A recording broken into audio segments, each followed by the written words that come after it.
അമ്മേ, അമ്മ ഇട്ട ബോംബ് ഏറ്റിട്ടുണ്ട്. ഇപ്പൊ ആ ബോംബ് ആ വീട്ടിൽ കിടന്ന് പുകയുവാ. അത് പിന്നെ അങ്ങനല്ലേ മോളെ വരൂ. ഈ അമ്മ ആരാന്നുള്ള കാര്യം അവരിനി അറിയാൻ പോകുന്നതേ ഉള്ളൂ. ഇനി ആർക്കും സംശയം തോന്നാത്ത രീതിയിൽ വേണം അമ്മേ ഓരോ കാര്യങ്ങൾ പ്ലാൻ ചെയ്യാൻ.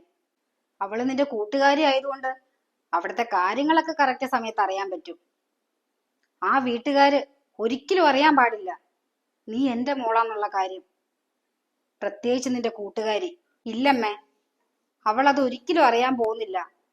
അമ്മ പറഞ്ഞതുപോലെ അവള് ചേർന്ന കോളേജിൽ ഞാൻ ചെന്ന് ചേർന്നതും അവൾ എടുത്ത സെയിം സബ്ജക്റ്റ് ഞാൻ എടുത്തതും അവളുടെ തൊട്ടടുത്തിരുന്ന് അവളെ എന്റെ ഫ്രണ്ടാക്കി മാറ്റാൻ എനിക്ക് പറ്റിയിട്ടുണ്ടെങ്കിൽ ബാക്കിയും കൂടെ ചെയ്യാൻ എനിക്ക് പറ്റും. ഇനി വേണം മോളെ നീ ആ വീട്ടിൽ കയറി പറ്റാൻ.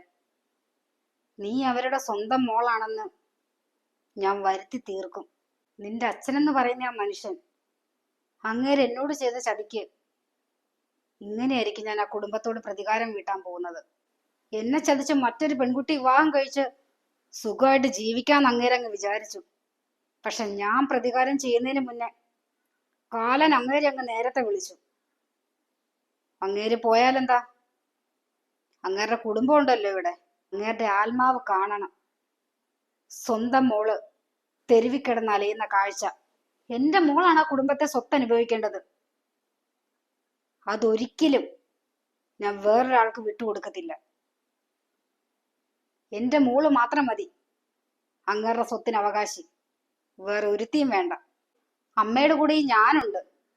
എന്റെ അച്ഛന്റെ സ്വത്ത് അത് എനിക്ക് മാത്രം അവകാശപ്പെട്ടതാ.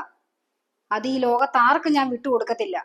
അത് മാത്രമല്ല, എന്റെ അമ്മയെ ചതിച്ച അച്ഛനെയും അച്ഛന്റെ ആ കുടുംബത്തെ ഒരിക്കലും ഞാൻ വെറുതെ വിടത്തില്ല. ഇത് അമ്മയ്ക്ക് ഞാൻ തരുന്ന വാക്കാ.